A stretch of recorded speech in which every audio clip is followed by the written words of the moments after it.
Welcome to Munda Makeover. We have traveled all over Zambia to find hardworking farmers. We want to share their success stories. And where there are challenges, we will bring experts to help them gain the extra knowledge they need. So they can adapt and make their farms more productive even while the climate changes. We want to support them to get better yields and increase their income. We will see how farmers from across the country can benefit from our experts' advice, while also learning from each other in so many ways. Join us on these journeys and share in the farmers' experiences as they improve their farms. On Munda Makeover!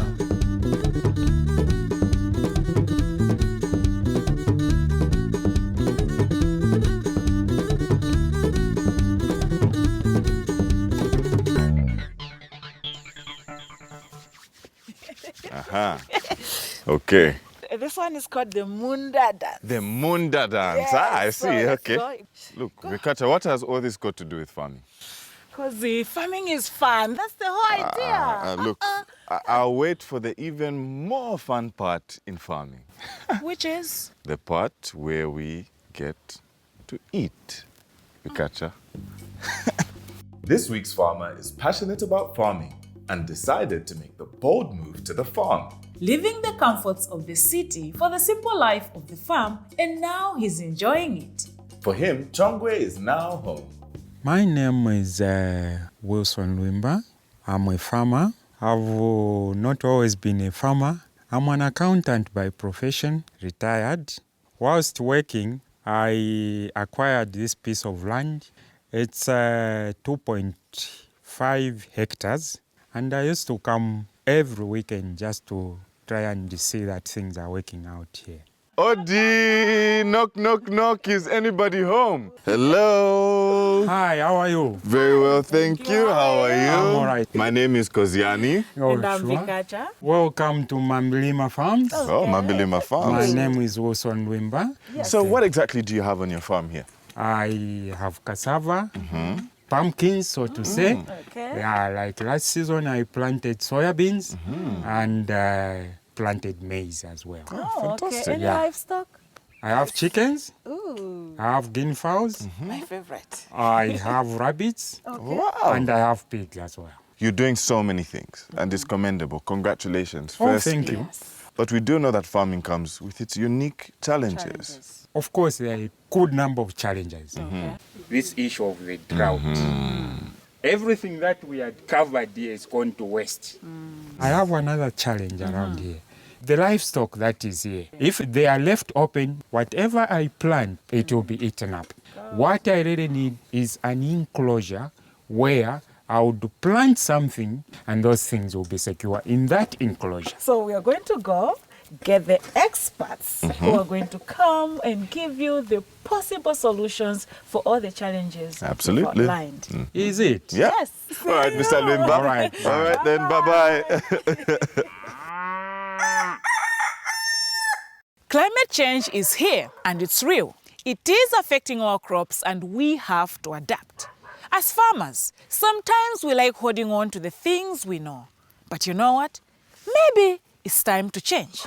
With the unpredictable weather patterns and reduced rainfall, drought-resistant maize varieties are becoming very necessary for farmers. To teach us more about this, we have Harrison Zimba, an expert from the Catholic Relief Services. Farming has been a disaster this season. Initially, things looked all right. It was all rosy. But thereafter, for 1 month, 2 weeks, not even a drop of any rains. So all that area that was green, so to say, it just changed suddenly. Unfortunately, by then I had applied all my fertilizer. 8 bags, 4 D and 4 urea. How much did you put in? Seed, the costs. My area, I normally cover 40 kgs of maize. In our shops, it's expensive. I managed to buy 2 10 kg bag. But the other 20, it was recycled grains. Normally this area where I am, I harvest about between 180 bags every year. That's 50 kg. 50 kgs, yes. But I can assure you, this year, if I manage to go up to 3 bags, I would say I'm lucky. We need to actually understand as farmers, issues of climate variability is a norm right now. One year will be good, the next year won't be that good. So meaning farmers will actually need to be smart in our planning, in everything that we're doing. Yeah. Let's start with the seed that he actually planted. He planted certified seed, which is a 20 kg, and the other 20 kg he actually used recycled seed. Yes, here in Chongwe, we're actually in region 2, so we receive around 800 to 1,000 millimeters of rainfall annually. So that is something that we need to take into consideration. And already today it's like super cold, it's freezing right now.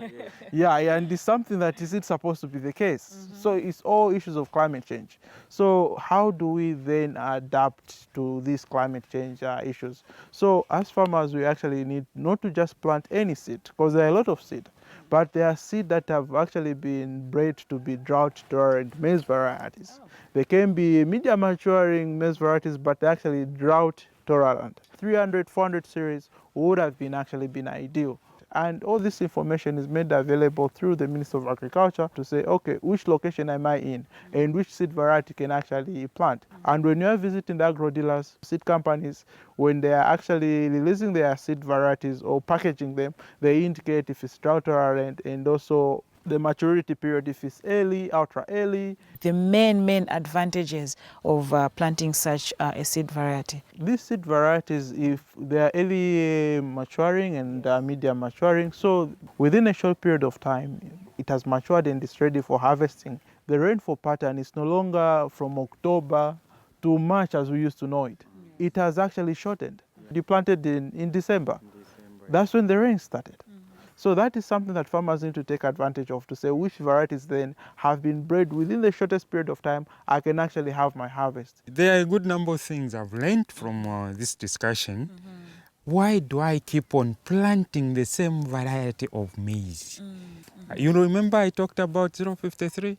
That is my favorite. Each year that comes, it has to be there. It has to be there. I've learned something from there. So, farmers need to know that the varieties that would give them a lot of harvest 10 years ago can't cope with a changing climate now. But, apart from the drought-tolerant seed, our farmer can still do more. We're talking about drought here. If a field has been opened up through plowing and the like, you've actually exposed it to the sun, so to say. We are going to be losing a lot of moisture. And with this drought and climate change, there are planting methods that can actually be adopted to actually harvest the little water that, or the little rains that we're actually receiving. Use minimum tillage, potholing. And then there's also using a reaper. You know those two, right? I do know, but deliberately I avoid them. Because immediately you have the first rains, you end up clearing those weeds maybe 3 or 4 times by the time you harvest your maize. That is the fear I have. Yeah, weeds are something that is going to be there, but we actually encourage farmers to use herbicides. It will clear everything. Herbicides are classified in a number of ways based on how they are used, so farmers need to seek guidance from the certified agrovets when buying. So, when Wilson is preparing his land for the planting season, he should use a non-selective herbicide. Then after he's planted and his maize has germinated, he can get a selective herbicide which will only kill the weeds and spare the maize. So you've done reaping, now you need at least a cover crop. So meaning there won't be that direct sun hitting into the ground. So it's not just the maize, but you're also looking at the practice that needs to be taken into consideration to harvest as much water as possible. Wilson can grow legumes as a cover crop, which will also provide nitrogen to the maize and give a better harvest. Our farmer has been having challenges. During the rainy season, all livestock in the village are enclosed. But after the harvest, most homes release their livestock to wander around. So, despite having water, he cannot grow off-season crops as animals will destroy them. Now that he has a new maize variety, it would be good for him to grow off-season maize. I think it's time for a makeover to help him grow maize all year round. We all buy seed from our agro dealers, certified seed. But where do these seeds come from? Well, They're grown by farmers just like you. Yes, you can make a lot more money multiplying seeds than growing them for food. Seed multiplication can be a very profitable venture, but it comes with many requirements. We have made sure Harrison Zimba from Catholic Relief Services stays on to teach us more. Farmers in this area, how are they usually sourcing their seed? Well, that is a challenge. Right. If you go to the shops, seed is expensive. So what do? Whatever they harvest in a particular season, they have to reserve part of it to be planted in the next season. Really? That is what happens around here. If the farmer has got the wrong seed, even if they apply all the fertilizer, the chemicals and everything, the harvest will actually be affected. So it's actually sad to hear that farmers are still recycling. Yeah. Would you happen to be one of the farmers who's recycling seed? I do. So the challenges that farmers are actually facing is mostly in those rural remote areas is the aspect of distance to where they can actually buy good quality certified seed. And then the other aspect is good quality seed is expensive. So what have you observed with this recycled seed? The yield is not very good as compared to certified seed. What are some of the disadvantages of recycling seed?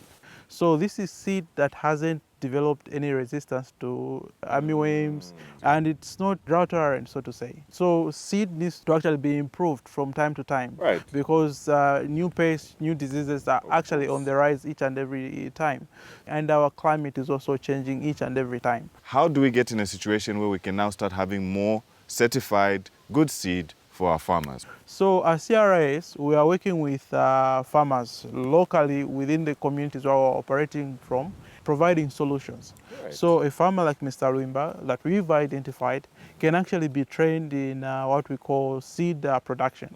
How do we get Mr. Luimba into becoming a farmer that's growing seed for other farmers? We need space. The India has got hectares, having enough land, Okay. which he has. So all the players that are in the seed industry, seed breeding, seed sales, marketing and everything are governed by ACCI, Seed Control and Certification Institute. So working with ACCI, Mr. Luimba can actually have an opportunity to actually be trained to understand how seed is actually produced. Because seed is different from grain. After the training, you need to now get foundation seed. We get our foundation seed from Zari, which is actually one of the breeders that is actually producing foundation seed. So following the procurement of the foundation seed, Mr. Luimba will need to engage SCCI again for seed registration. So, for Wilson to be registered, SCCI, Seed Control and Certification Institute, will come and survey his land to make sure that it is fit for seed multiplication. This also depends on which seed Wilson wants to grow. Once approved, the planting begins, making sure the farmer plants at the right time, observes correct spacing, and the right pest management. Most important, SCCI will do inspections to make sure that there are no off-types, which means there are no seeds of a different variety growing in the same field. To help with this, farmers should isolate or set apart the maize field to avoid cross-pollination from other farms. So once the seeds have been harvested, what's next? SCCI will still come on board and they'll get some samples from that seed. Those samples will actually be taken to the lab and they'll be tested. Amongst the things tested will be the moisture content, aflatoxin, the genetic purity of the seed, and any defects on the seed. If the seed passes the test, it's then certified and a serial number is given to the seed. So at that point, you can do the packaging, and under CRIS, we have developed some packaging items that you will actually benefit from, that you can use to actually brand your items and the like.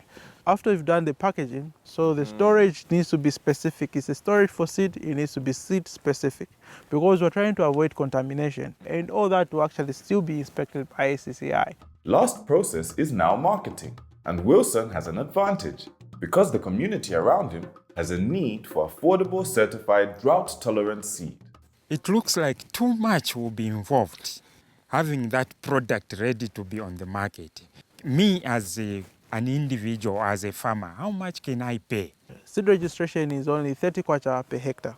What CRS will actually do for you, everything that is supposed to be costed from ACCI, the staff on the personnel to do the testing and everything, that is what CRS is going to foot.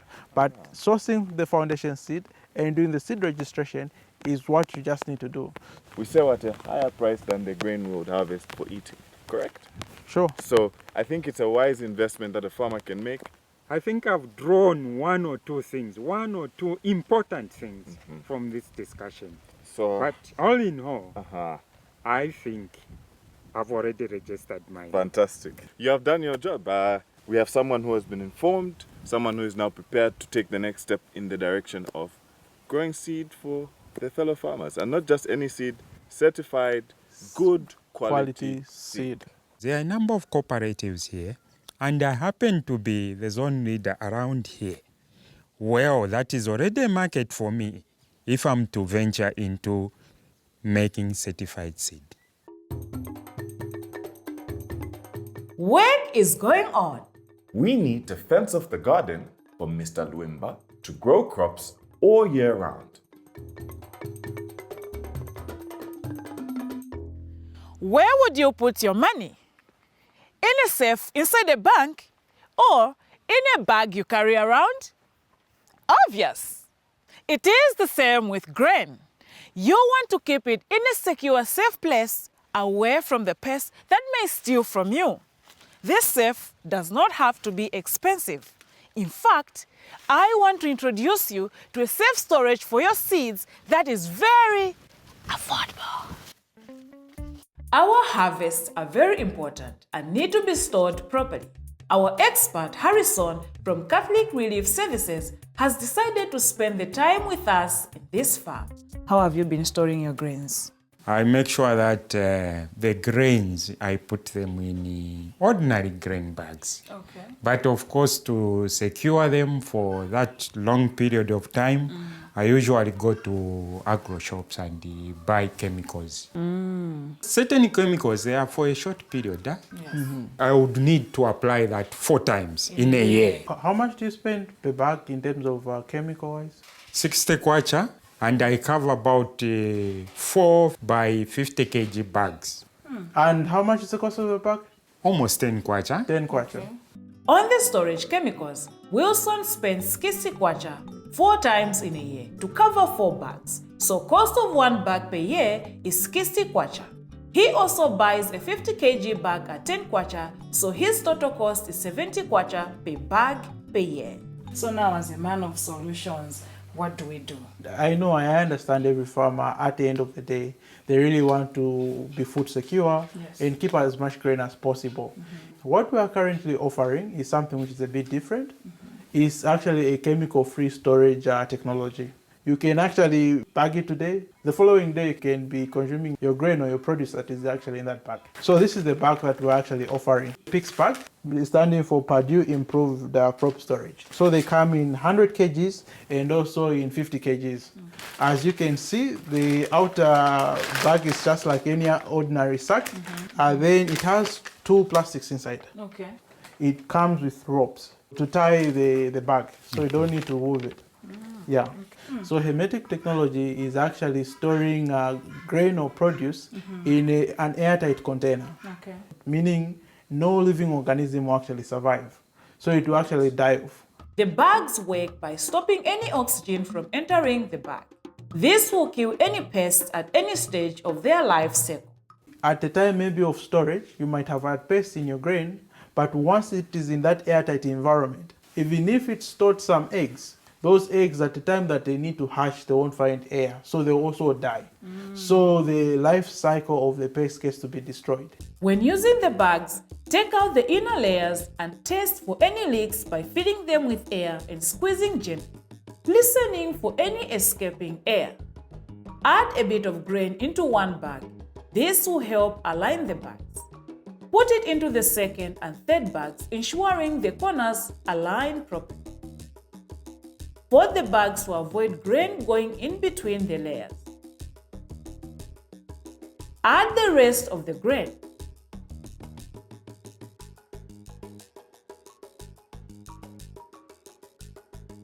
Starting from the inner bag, Push out all the air and twist the bag. Tie with a rope. Repeat this for all the layers.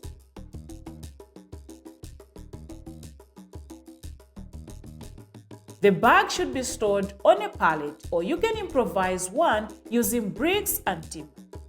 The bags should be stored sideways and should be away from the hose. Any farmer can actually afford to buy this bag. So the 100 kg bag goes at 50 kwacha. The 50 kg bag would be lower than that. Nice. And the beauty about it, you'll use it for the next 3 to 5 years. So Wilson has been spending 70 kwacha per 50 kg bag per year, and now with the hermetic technology using PIX bags, he will cut down his costs and spend 35 kwacha on a 50 kg bag or 50 kwacha on a 100 kg bag for 3 to 5 years. And he can store all his grains, be it cereals or legumes, in the PIX bag. Already I've seen the advantages of using the PIX bags. Yeah, one of the advantages is that I'll save some money. The garden is done. Good strong poles, good quality game wire. With the well right next to it, Mr. Nwimba is well on his way to grow crops off-season. Better income for him. Traditionally, as a Zambian, I should have been on my knees to say thank you. The best I can do is to show Munda Makeover that whatever they've put in will not just be neglected.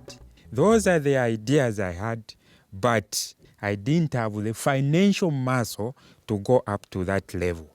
I will really make use of that land. I really appreciate whatever has happened to me. Next, we're going to look at the weather. Welcome to Munda Makeover, Drought Special for Zambia. Because of climate change, we expect dry conditions to continue across Zambia, with few areas getting good rains. Drought is one of the most disastrous climate-related threats that affects agriculture, the environment, infrastructure, and socio-economic activities. With the current dry condition across the country, ensure to practice conservation farming, which includes digging, where you want to plant your seed only and not the entire farm. Covering the soil with dry grass or leaves to help retain water in the soil, and planting cover crops.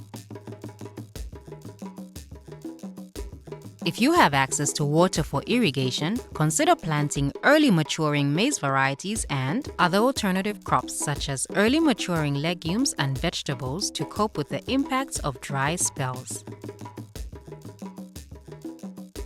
Consider making silage from maize that has no chance of recovering to feed your livestock in this dry season.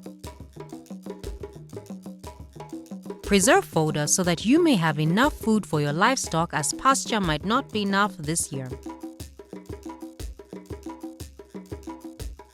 Scout your farm for pests and control them as soon as you spot them with the recommended pesticides. Report any unusual insects or crop diseases to the nearest agricultural office. If your area gets rain, collect water from your roof to your storage points such as tanks and drums. Ensure to clean your roof and gutters to get clean water. Preserve food by sun-drying, salting, and fermenting for use throughout the dry season. Destock your livestock and keep those you are able to care for properly. You can restock when normalcy returns. Now is the best time to use non-farm rural activities such as craft production to earn income. For further assistance and information, contact the nearest agricultural officer.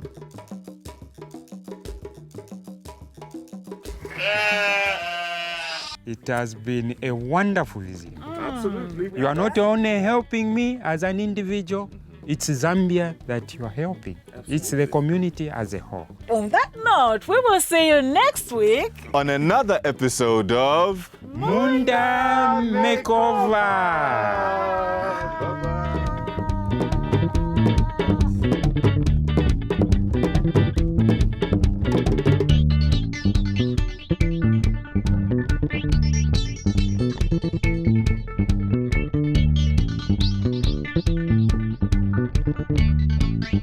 Bye.